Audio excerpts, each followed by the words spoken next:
Hey, what's up guys? Hope you enjoyed that little build sequence. So this is an all AMD build with dual 120mm radiators in the Phanteks Evolv shift. There's no real point to this build if I'm honest. I'm not going to use it as my personal system or anything like that, but I've wanted to do a proper build in the Evolv shift for quite some time. So I thought I'd try and cram as much hardware as I could in here without doing a custom loop. So that way you guys could easily replicate this build with similar hardware and do your own build and follow along.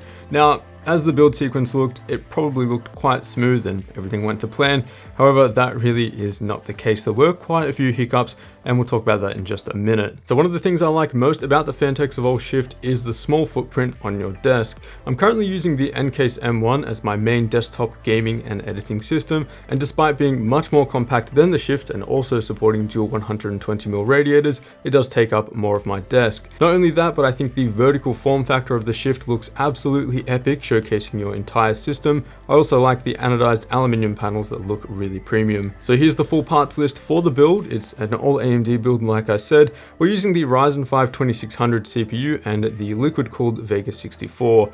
I'm also using the NZXT Hue 2 with 2 LED strips for some lighting, and for the CPU radiator fan and one of the front fans, I'm using Noctua's new Chromax NF F12s.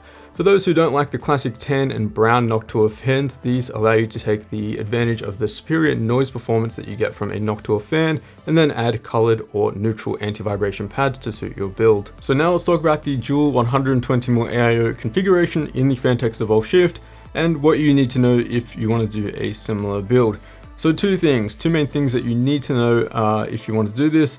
Basically, the bottom radiator needs to be 30mm or under, so I'm using the Corsair H55 120mm AIO. Thankfully, the radiator is quite thin. If you're using the Corsair H80i or H75i, you will need to check the thicknesses on those radiators because I do think they are quite a bit thicker. If they are thick, you won't be able to squeeze the front-mounted AIO above it. And for the front-mounted radiator, you will likely need to use a slim fan as well, so that way you can easily fit in the graphics card. Otherwise, if you use a regular size fan, you're probably not going to have enough clearance between the radiator and the power supply. Now, I did try and first mount the GPU in there with the stock fan on the radiator, but there simply was not enough clearance. This meant that I did have to swap the fan on the Vega 64 LC, and this involved opening up the shroud and plugging in a new slim 120mm fan with a mini 4-pin PWM fan adapter. So luckily I had one of those laying around. I still couldn't fit the card in there though, and this was my next problem that I ran into, and this was with the sleeved PCIe cables from the Corsair SF750 Platinum. No matter how much I tried to flatten them and squeeze them in there, the card just wouldn't fit. So I swapped to the stock cables, and as you can see, it's still a really tight fit, but it does finally squeeze in there. Now, aside from doing this build just for a bit of fun, I was really interested to see how the thermals would play out with a water-cooled configuration, seeing as if you're running air coolers in this case, you're going to have a pretty bad time. If you're using a regular air-cooled GPU in this case, you're going to see very bad thermals and likely throttling on the core clock because the GPU is basically pushed right up against the back of the motherboard, or if you flip it, it's going to be pushed right up against the side panel. So you're gonna have a bad time.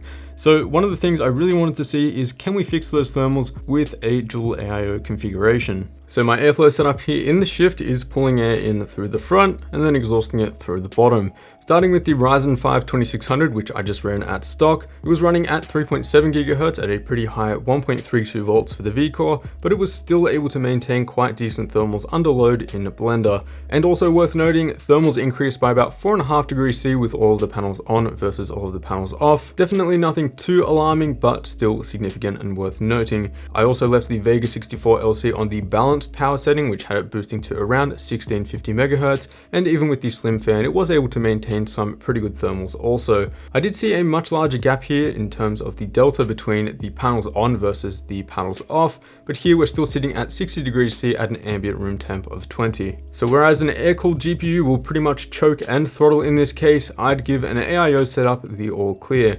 Again though, just keep in mind that you'll need to use a slim fan on at least one of the radiators, and the bottom mounted fan does need to be under 30mm in thickness to easily fit underneath the front mounted radiator. Graphics card height also matters, so here the Vega 64 measures 104mm across the PCB and it just fits. 10 series reference cards are 9 94mm across the PCB, so they should fit a bit easier, and then you can choose a regular sized radiator, which might allow you to squeeze in a regular fan. You could also probably squeeze in a Ryzen 7 CPU in this build, seeing as thermals were quite good on the 6-core Ryzen 5. You'll just need to play around with the CPU voltage to get it running cool. Overall, I think this is a pretty good looking and neat looking build, and it's quite functional too, because finally the thermals in the shift are quite acceptable and under control.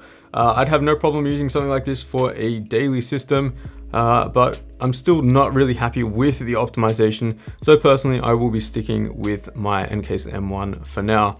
If you guys want to do a similar build though, I'd highly recommend it. There's absolutely nothing wrong here. You just will need to check the clearances and all of those things. So I will leave the parts that I've used down in the description if you guys want to check those out. As always guys, a huge thanks for watching. Consider subscribing down below if you haven't already, and I will see you all in the next one.